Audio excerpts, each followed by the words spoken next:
नमस्कार दर्शकों, एक बार फिर से आप सभी का स्वागत है हमारे इस चैनल में। एक नज़र मौसम की खबरों पर हम रखेंगे। आइए देखते हैं। हमारे मानसून को लगी है नज़र। केरल की तरफ बढ़ रहे मानसून को चक्रवाती हवाओं ने रोका। दक्षिण पूर्व अरब सागर में लक्षद्वीप के ऊपर सोमवार सुबह एक साइक्लोन सर्कुलेशन चक्रवाती हवाओं का क्षेत्र बन गया, जिसमें मानसून के दस्तक देने की संभावना को और पीछे धकेल दिया।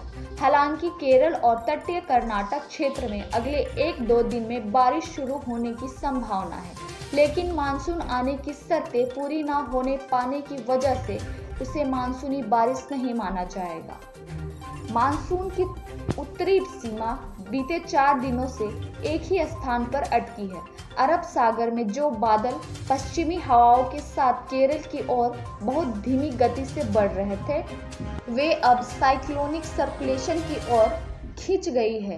केरल के पास जितने बादल रविवार को दिखाई दे रहे थे, वे अब साइक्लोनिक सर्कुलेशन की ओर ज्यादा संघनता से एकत्र हो रहे हैं और केरल की ओर से कम हो गए हैं। 7 और 8 जून को अवसाद क्षेत्र में बदलेगा, बारिश होगी। वैज्ञानिकों का कहना है कि अरब सागर में विकसित हुआ साइक्लोनिक सर्कुलेशन अगले 24 घंटे में कम दबाव के क्षेत्र में तब्दील होगा। इसके बाद मजबूत होते हुए उत्तरी दिशा में आगे बढ़ने की संभावना है। फिर 7 से 8 जून को इसके डिप्रेशन में बदलने की संभावना है, अर्थात अगले 5 दिन तक 50 किमी से अधिक गति से हवाएं चलती रहेगी और बारिश होगी। 8 और 9 जून को हवा की गति 60 से 70 किमी तक पहुंच सकती है। आगे आपको यह भी बता दें, केरल के तटों पर हवा कमजोर है। साइक्लोनिक सर्कुलेशन विकसित होने से केरल के तटों पर हवा कमजोर हो रही है। इनसेट में आउटगोइंग लॉन्ग रेंज रेडिएशन भी 200 यूनिट की तुलना में बहुत ज़्यादा मिल रही है। ये 14 में से 10 स्टेशनों की तुलना में केवल 3-4 स्टेशनों पर ही दर्ज हो रही है। झुलसाती गर्मी से तप रहा झारखंड। आईएमडी ने कहा 1 हफ्ते तक हीट वेव चलता रहेगा।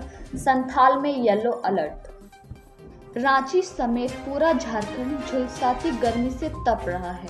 तापमान 40 डिग्री से नीचे होने के बावजूद गर्म हवाओं ने लोगों का जीना मुहाल कर दिया है। मौसम विभाग आईएमडी के अनुसार ऐसी स्थिति अगले 1 सप्ताह तक बनी रह सकती है। संथाल परगना में येलो अलर्ट जारी कर दिया गया है।